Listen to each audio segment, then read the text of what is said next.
In the 7th year of the reign of King Artaxerxes of Persia, a new chapter began for the exiled people of God. In the heart of Babylon, a scribe named Ezra, a priest descended from Aaron, dedicated his life to the law of the Lord. His study was a sanctuary, filled with ancient scrolls and the weight of history. But Ezra was not just a scholar. He was a man with a mission burning in his heart. He had devoted himself to studying, obeying, and teaching the law of the Lord. His gaze often drifted toward the window, beyond the mighty Euphrates, dreaming of Jerusalem. Then, a moment that would change everything. Summoned to the royal court of Persia, Ezra stood before the most powerful man in the world. King Artaxerxes, moved by the hand of God, issued a decree. It was a letter of liberation and provision. Any Israelite in his kingdom, including priests and Levites, who wished to go to Jerusalem with Ezra, was free to do so. The king not only granted permission, but also provided for the journey in the temple. He entrusted Ezra with a vast treasure of silver and gold, a gift from himself and his counselors, along with the precious articles that had been taken from the house of the Lord. Ezra was given royal authority to draw from the treasury to sustain the worship in Jerusalem and to appoint magistrates and judges to restore order in Judah according to God's law.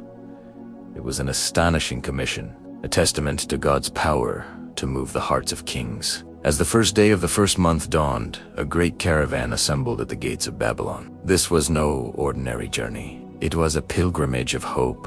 Priests, Levites, musicians, gatekeepers, and families from all walks of life gathered, their faces a mixture of solemn reverence and quiet determination. They were leaving the familiar for the promised, trusting in the God of their fathers. With a prayer on his lips, Ezra led them out. The gracious hand of the Lord was upon him, and their long walk home had begun. The journey was arduous, stretching for 4 long months across vast deserts and rugged terrain. They navigated by the sun and stars, their campfires dotting the dark landscape each night. But this was more than a physical trek. It was a spiritual preparation. Every step of the way, Ezra was a living example of his mission. By lamplight, he pored over the scrolls. Around the fire, he taught the law, his hands tracing maps of the land they would soon call home again. The Word of God was not just a text to be studied, but a life to be lived, and Ezra was their guide. The caravan became a moving classroom, a community being reformed around the eternal truths of God's covenant. Finally, on the first day of the 5th month, they crested a ridge. There, bathed in the golden light of the setting sun, was Jerusalem, the city of David, the holy city. For a generation born in exile, it was a sight they had only dreamed of. A wave of emotion washed over the weary travelers. As they descended into the city, welcomed by those who had returned before, Ezra stepped onto the ancient stones. His eyes were filled with tears, not of sorrow, but of profound gratitude. He clutched the scroll of the law to his chest.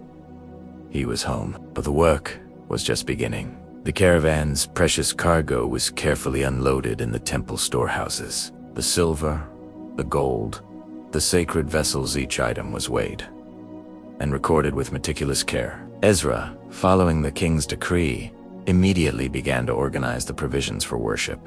Funds were allocated to purchase bulls, rams, and lambs for the burnt offerings, along with the necessary grain and drink offerings. The king's letter commanded the treasurers of the region to provide whatever Ezra required, without delay, ensuring that the worship of the Lord would be vibrant and fully sustained. The king's decree also brought a special honor to those who served in the house of God. Ezra presented the priests, Levites, musicians, gatekeepers, and temple servants with official exemptions. They would not be required to pay any tax, tribute, or duty. This act restored dignity and freedom to their sacred calling. You could see the renewed purpose in their hands, a harp being tuned, a heavy gate key turning in a lock, a priest preparing the altar for sacrifice. The temple was coming alive again, its servants honored and its rituals restored. With the temple's worship re-established, Ezra turned to the heart of his mission, restoring the spiritual and civil life of the people. He gathered the elders of Judah and Jerusalem, and under the authority granted by the king, he began to appoint magistrates and judges. These were men who knew the law of God, charged with administering justice throughout the land. And for those who did not know the law, Ezra himself became their teacher. In the porticos and courtyards, the word of God was opened. Families listened intently as the principles of justice, righteousness, and mercy were taught, laying a new foundation for the community.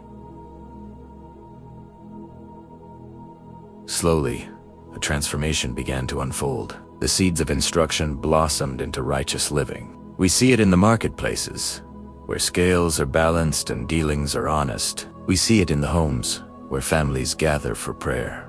We see it in the courts, where disputes are settled with wisdom and peace. The temple, once again, became the beating heart of the nation. Ezra's personal rhythm to study the law, to obey it, and to teach it was becoming the rhythm of the people. It was a vision of a nation rebuilt, not just with stones and mortars, but with the living word of God.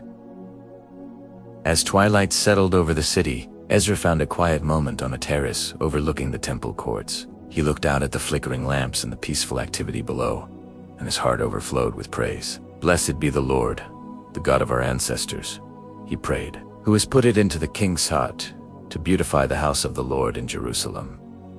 He knew this incredible journey was not his own doing, but the work of God's faithful hand. He gathered the leaders around him, ready to continue the great task of restoration. His mission was far from over, but a new day had dawned for Judah. The journey of Ezra teaches us a timeless truth. When our lives are aligned with God's word, roads open, hearts are moved, and provision follows. The path may be long, but the hand of the Lord is always there to guide us home. Thanks for watching. To see more cinematic movies from the Bible, make sure to subscribe to our channel.